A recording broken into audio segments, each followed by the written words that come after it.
नमस्कार मित्रांनो, प्रसिद्ध मराठी अभिनेत्री प्रिया मराठे हिचं वयाच्या 38व्या वर्षी कॅन्सरने निधन झालं।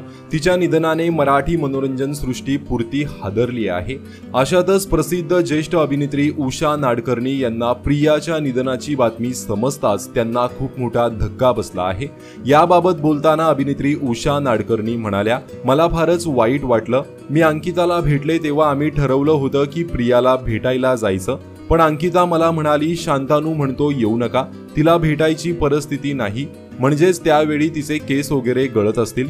तरी देखील मी म्हटलं होतं आपण तरीही तिला भेटायला जाऊया, पण वाटलं नव्हतं ती इतक्या लवकर आमच्यातून जाईल, असं व्हायला नको होतं। उषा नाडकर्णी पुढे म्हणाल्या, देव का असं करतो मला काही कळत नाही। त्या पोरीने आता संसार उभा केला होता, देव तिच्या आत्म्याला शांती देवो। तिचं जायचं वय नव्हतं। प्रिया खूपच शांत स्वभावाची होती, सर्वांबरोबर मिळून मिसळून राहायची। देवाने हे काय केलं? आमच्या बरोबर काम केलेल्या कलाकारांच्या मृत्यूबद्दल ऐकून खूपच वाईट वाटतंय।